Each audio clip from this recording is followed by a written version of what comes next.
you know what?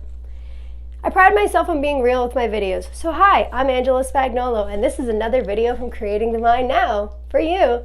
Please do not forget to join us tonight in the conversation at 7 p.m. Eastern Standard Time. You can also join wherever you are. Message me, I will send you the Zoom link. It's tonight, St. Patrick's Day, or, a year anniversary from the 1 year, just for the 2 weeks to flatten the curve. So I started this video trying to make my hair into this little hair tie because I was like, oh, if anybody's watching this and my hair looks all busted and fucked up, nobody's going to listen to the content of the video. They're going to be so busy thinking, wow, her hair looks... Here's the thing, okay? We all have a process. There's a process to doing, a process to growing, a process to being, a process. There's a process to me making these videos. And a lot of us, most of the time, want to skip over the process of what needs to be done because we want instant gratification. Literally, I've watched in the past however many years how much we love instant gratification. I used to be an extremely impulsive person. Like if I thought about something and I want it, I was getting it. That's it. I'm still kind of that way though, and I like that. But there's this thing that happens after that process of impulsivity where I have to sit back and then look at the choices that I made, the actions that I took, and sometimes I'm like, I don't ever regret anything. That would be ridiculous. I don't do that. And I will go back and evaluate sort of from like the retrospect. Like, could I have done anything that would have maybe been? No, I did what I did because that's what I wanted to do in the moment. That's it. So I just embrace it. I'm like, all right. And then if the future moment or when the future moment comes up to either make a decision similar or completely different, I know that that's going to come around. Like I'll probably never pierce my tongue again. No. I mean, when I was younger, that was cool, but that shit hurts. So I'm not doing that again. Now, in the process of becoming something not necessarily different, but just enhanced, like an enhanced version of myself, this is all done inwardly. So people ask me, what's the most important work you do? And I'm like, that's on me. The most important thing I do every day that I do is I go inward. So today I wanted to make it a point to talk about something very important that I want as a technique for you to start to do, which is moving from thinking to feeling. What does this mean, you may be asking? All right, for, I don't even know, 29 years, maybe even till I was maybe like last year I think I was doing this. This is about last year. But starting around 25, I started to really dive deeper into what was going on. Why was I so miserable? Why was I so happy? Why did it seem like other people knew how to do life and I just didn't know what I was doing? So I started reading some books. There's a lot of books I'd recommend if you're watching this and you want to start to change your life, do some homework. So I would definitely start with reading The Secret. If you have never seen that documentary, I know it's on YouTube.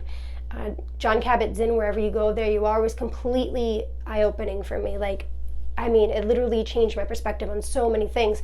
When I started to become aware of things that I actually didn't know about, it's almost like you don't even know that you don't know until you know, and then you're like, oh, I know, I didn't even, and then a little part of you might be upset that you didn't know that someone kept this information from you, but it's not necessarily that anyone kept this information from you, it's more so that you just weren't ready to hear it.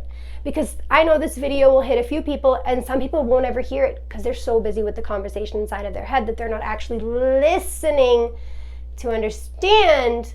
They're having a conversation in their head that's either agreeing with what I'm saying or completely disagreeing or probably judging me for something, I don't know. The thing that I love the most about the process of moving from your thinking mind to your feeling state, go from the thinking state to the feeling state, it brings you into the awareness of how you feel. And your feelings are extremely important to this process of this journey, of this thing that we call life, okay? Now, I noticed that for years I'd just be sitting there thinking, and I knew I've kind of felt like shit. I didn't move my awareness to my feelings until things started to get really, the outward world that I was manifesting was not looking good.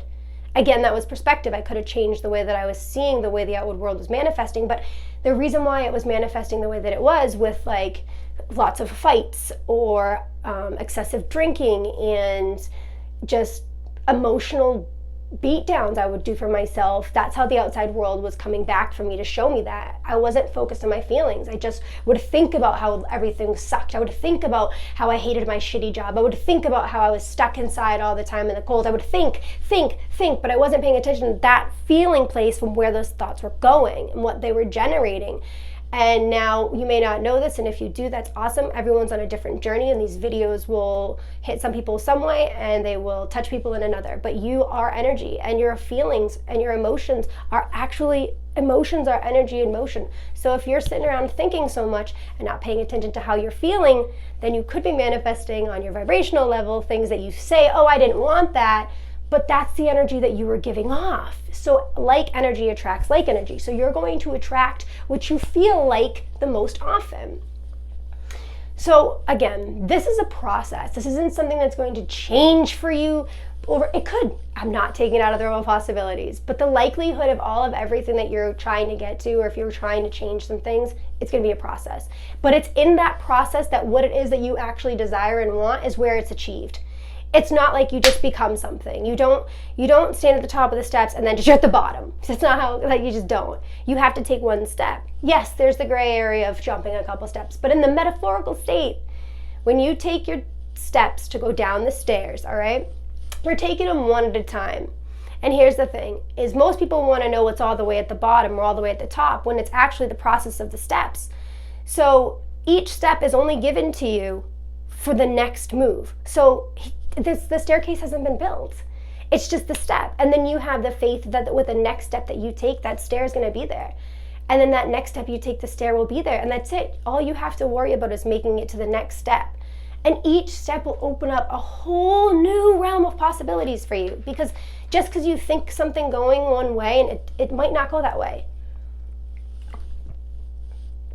I've had so many things that I've thought about that I wanted them to go a certain way, and they would turn out even better. And they turned out even better because I let go of this notion that everything had to be funneled down and perfect. I started leaving things up here, up higher, like in the realm of possibilities, which is way more fun because so much more can come to you. I know I'm a process. These videos are a process. Sometimes I sit down and I don't know what I'm going to say, but I do know this. I know I have this incredible, I don't know what I want to call it. I'm going to say this, I'm just going to leave it with the brain, okay? I have this brain, and I think, and I believe that my brain and my mind are different. Now, scientists may argue, people have their opinion. Come on, I'm ready for it. My mind is what's able to actually evaluate and listen and see the brain, how it behaves, how it reacts. Like, I have certain habits and behaviors that I don't even necessarily know where the fuck I got them from or why I do it, and I didn't even question it. Most of this, like, I pick up my toothbrush with my right hand, I brush my teeth, and it's not until I really start to think, whoa, who are you? What are these thoughts? Which ones are we picking? And then today, let's pick up with the left hand. Like, just listen to the brain, not your brain necessarily, the brain. There's a brain. You don't have to attach. You don't have to make it your brain, your thoughts. Just listen to it. Give yourself like 20 minutes in the day to listen to how your mind, how the way the mind will hear the things the brain wants to do, like what it's going to go for, why it likes to grab, the clothes it wants to wear, the colors that it picks out, the way that it feels about certain thoughts, why it thinks about that thought. Does the brain that you're experiencing like to go right to the future moments? Like, is it a worrying brain? Does it worry? Because the brain can easily be trained. It's trainable. So if you're somebody who, like I used to be, I'd always be trying to get somewhere, and then when I'd get wherever I was, I'd be thinking about going somewhere else. I never was ever anywhere. I was always in my fucking mind going all these different places. Like, I'd be having to go to the grocery store, dreading going to the grocery store, thinking about all the groceries I was going to have to go get and how I didn't want to do it, how I didn't want to get in line, and I would be standing in line and there'd be this pain in the ass person in front of me and she'd be slowing me down and I wouldn't be able to get home fast enough because I just wanted to be done with it because I hate grocery shopping. And the whole time this is happening, I'm laying in my bed. I'm laying in my bed imagining this grocery store shop. When instead I could have used my imagination, I could have looked at the thoughts I was having, and I do this now. Then I wasn't really aware of this because it was videos like these. People made videos like this and I watched them and I was like, oh wow. And it gave me insight, and it helped me, it's helped me understand the brain, my ADHD brain, my impulsive brain. You know, people label me with lots of things, and I even labeled myself with lots of things for a long time. But the truth is that there's a brain, and my mind is evaluating it. And it can be trained to do tons of shit, all right? It can even memorize things. Like, it's never too late to be who you wanted to become. It's never too late to have that dream, to have that idea, to do anything. It's not too late. Even when you're dead, it's not too late. So, like I said, today, biggest technique I want to start happening is moving from the thinking to feeling, okay? So every time you hear yourself thinking something, and this will be a process. You won't necessarily always go straight to understanding or knowing. Like, just stop for a minute. Like, whoa, what I don't feel good. What's this feeling? Okay, let's change some thoughts then, okay? Pick whatever ones feel good. I get on the phone with my mom, and I usually have the time hang up, and I'm like, oh God, how did I get here? She drives me right into Anxietyville. And then I'm like, oh yeah, she started talking about the future, and she's bringing up holidays that how am I going to get here? Ticket prices are going to go up. It's like, whoa, none of that's happening right now. Right now I'm sitting at the pool, and you're coming in here talking about ticket prices going up and me not being able to afford them. Whoever said I couldn't afford ticket prices? Checks are coming in the mail. Everything I want was working out for me. I moved from my thinking mind to my feeling space. That's what I want you to do. Also, if you're watching this, I want you to please join the live conversation tonight on Zoom. If you don't have the link already, please message me. I am so excited. Last week was amazing. I look forward to continuing to make these videos. I know sometimes they're shit, sometimes they're great. Point is that not every day is gonna be perfect, but every day has a purpose, okay? And my purpose today was to just be a little bit more honest, a little less worried about my hair, and maybe just kind of throwing out the reality of sometimes that, like, honestly, it doesn't really matter. It's just hair. So enjoy the journey. I'll see some of you tonight. If not, I'll be back tomorrow with another video. Bye for now.